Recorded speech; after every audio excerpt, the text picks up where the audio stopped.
Media, much like communism was treated by the Soviet press. You know, in the Soviet media, the bad commissar who didn't meet the tractor quota could be skewered in the media. Pravda or TASS could give the guy a hard time. But the system of communism was off limits. And in many respects, the occasional capitalist or firm that might make a bad tire or bad seatbelt can be skewered.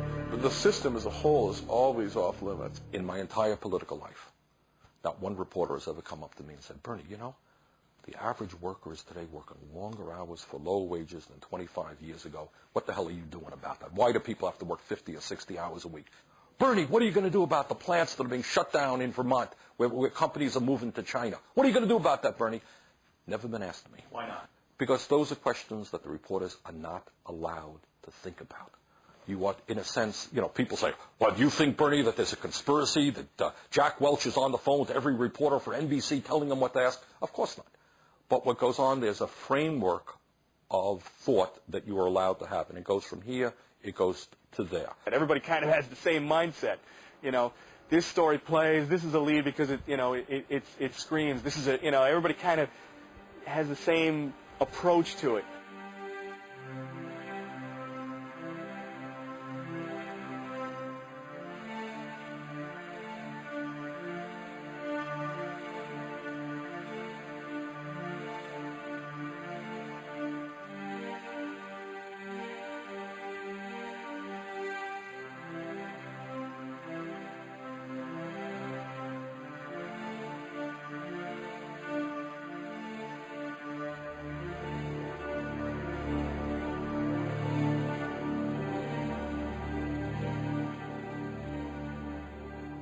Everybody knows about Enron and how the guys at the top managed to cash out very handsomely while preventing the pensioners from withdrawing their money in time to prevent complete ruin, financial ruin.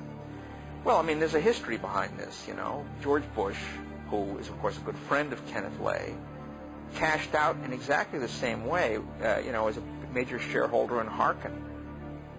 According to the Center for Public Integrity, George Bush served on the Harkin Energy's board and was able to realize a huge profit of $848,000 by selling his stock in the corporation.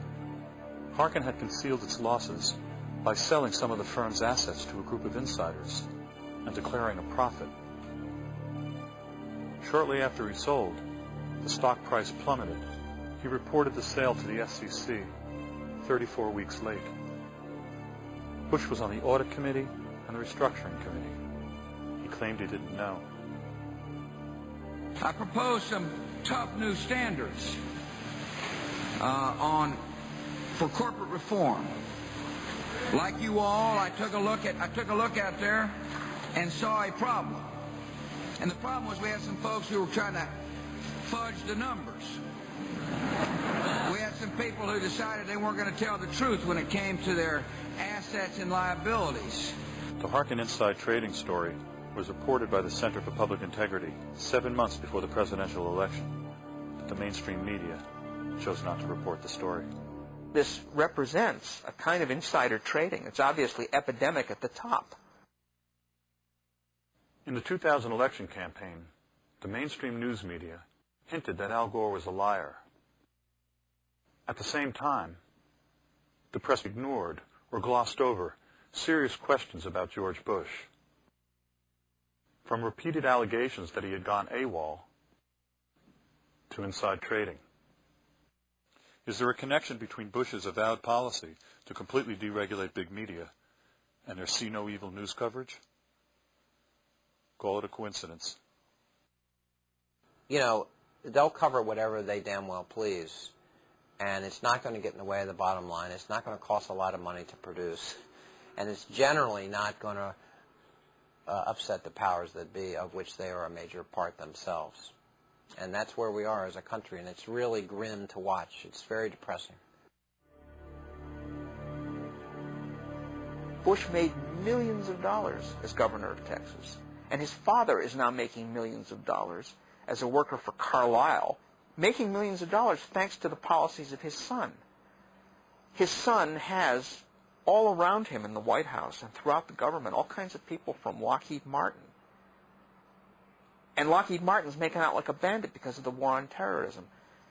This is a scandal of such magnitude, you know, that you'd think that the press would be thanking its lucky stars that it happened on their watch, because it's such a great story. No, it's too big for them to cover.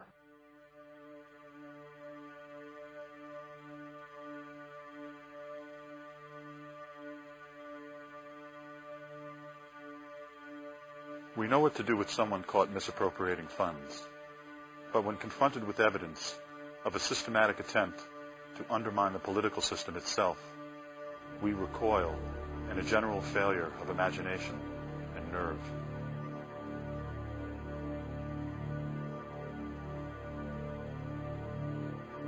Gary Sick, an American diplomat, wrote a book called The October Surprise, in which he argued that the Reagan team seems to have basically meddled in the situation to make sure that the hostages didn't get released before Election Day. Gary Sick was a member of the Carter administration and on the staff of the National Security Council from August 1976 to April 1981.